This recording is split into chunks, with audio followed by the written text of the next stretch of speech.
Harka fuunee hashama kabajamtootaa fi hordoftoota chaanaalii Hayyuu Maltiimiidiyaadha. Ammallee chaanaala Hayyuu Vaayeen. Egaa guyyaarraa kana barnoota miidhagaa akkaan isin barbaachisu kan isin fayyadu yeroo gabaabduu keessatti chaanaala keessan moonitaayiz kan isiniif taasisu jechuudha.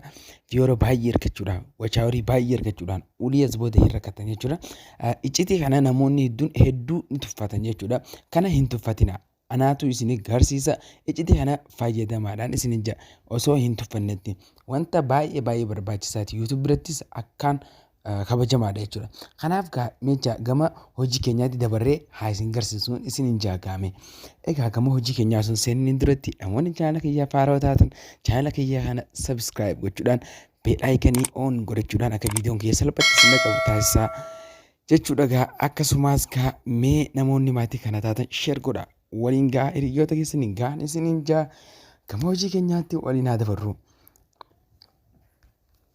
Meegaa ammaan tana yuutuubii kana keessa seeneetiin waa'ee isin argisiisaa jechuudha. Wanta xiqqoo takka yuutuubii kana keessa akkaan seeneen kunnootii yuutuubii kana keessa akkaan seeneen wanti ani isin garsiisuu barbaadu inni akkaan isin barbaachisu jechuudha. Kunnootii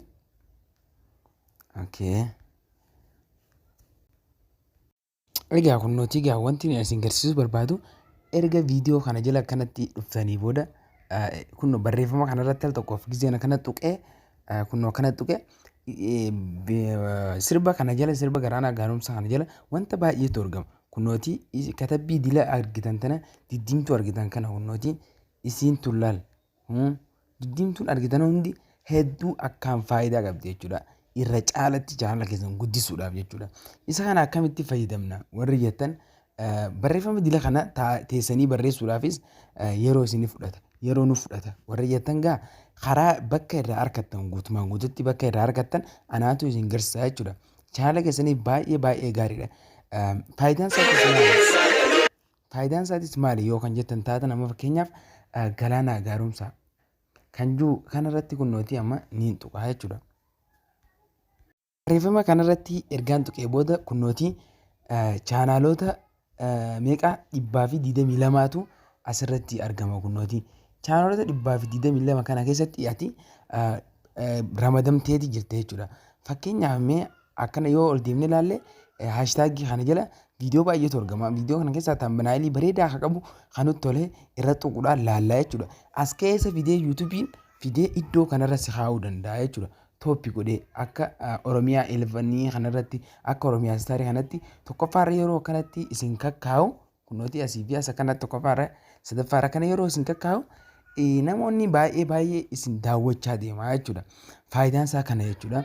Ammallee barreeffama dila kana keessaa tokkuma yoo hin tuqeema fakkeenyaaf ammallee Oromiyaa Muuziik Sabriinaa kan jiru yoo hin tuqe Itoophiyaa Muuziik kan jiru yoo hin tuqe kunnoo akkanumatti azala isin galchee jechuudha. Kunnootii akkanatti ilaala.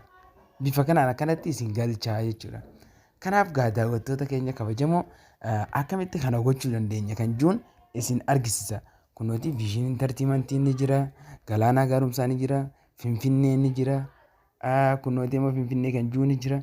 Finfinnee kan jiru kana keessa haashtaagii kana keessa yoo hin kanneen seenu taate Galaanaa Gaarumsaa tooppiteetii tokkoffaa irratti argama jechuudha.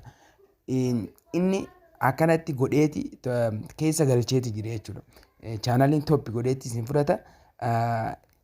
Chaanalii keessan salphatti guddata jechuudha. Sabriinaa Jamaal Kajuu kan amma yooniin kanarratti ammallee tuqe kunnootii akkanatti nuuf baasa jechuudha. Kunnoo anallee chaanala kiyyallee tooppi godheeti jechuudha. Sadaffaarra naaf kaa'ee jira jechuudha. yuutuubiin sadaffaarra naaf kaa'eeti jira. 45,000 viyoora naaf argamsiisee jira. Baatii 2 qofa keessatti jechuudha. 45,000 naaf kaa'eeti jira. Viidiyoo kiyya kan lammaffaatiillee kunnootii Dinqisaa Dabalaa naaf kaa'ee jira. Soonii naaf kaa'ee jira. Kiyyaa Badhaadhaa naaf kaa'ee jira. 6ffaa fi 5ffaa fi 7ffaadhaas kunnootii kanaas kunnootii kan hin dhiyeenya kana gallakkisa kana ni gartan kunnoochitti YouTube kajuu kana isa kanaas kunnootii dhumarra naaf kaa'ee jira. Lakkuma guyyaan bulaa deemuun sadaffaa afurfatti ol siqaa deemaa jechuudha. Kana akkamitti argachuu dandeessan barreeffama dila kana iddoo tokko akkamitti eessaa argachuu dandeessan kan juugaa kunnootii telegiraama kana keessa ni seentan telegiraama kana keessa erga seentanii Hayyuu Vaayeen jettanii search ni gootan yookaan linkii isaa viidiyoo kana jala description box jala isiniif hin kaa'e jechuudha. Kunooti isa kanarratti akkanatti yeroo isin baasu irratti ni xuuxanii jechuudha.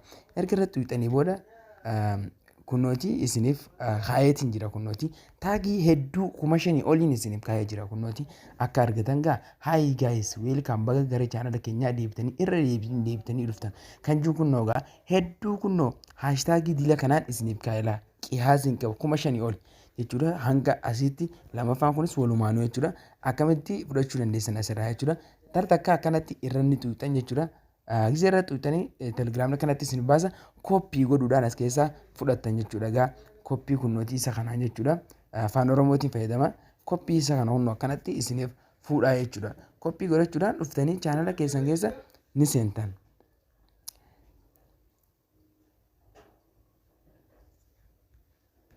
Chaanala keessan keessa seentanii kunnootii akkana viidiyoo tokko irratti akkanatti ni xuuxan jechuudha. Erga xuuxanii gaa kunnootii mallattoo qalamaa isii gubbaa tana irratti al tokkoof ni xuuxan jechuudha. Kanama maqaa itti moggaasutti ichi booda description boxii kana ni xuuxanii jechuudha. Erga xuuxanii booda kunnootii kunnoo as jalatti hashtagii kaayaatiin jira. Kunnootii akkanatti xiqqoo waaxqishoo kana qaqqabdanii yeroo teessan peestii isiniif fide jechuudha. Waan koppii gootan sana yeroo kana peestii gootan kunnootii barreeffama dila kana peestii kunnoola nuuf godheeti jira jechuudha. Achi booda irraa ni deebitan seef gootaniiti keessaa baatanii jechuudha. Bifa kanaan chaanalli keessan karaa salphaadhaan isiniif guddachuu danda'a. Isinin jaalladha. Barnoonni keenya kan guyyaa irraa hanga nama xumurama wanta guddaa baay'ee namoonni ni tuffatan jechuudha. Karaa ittiin guddachuu keessaa.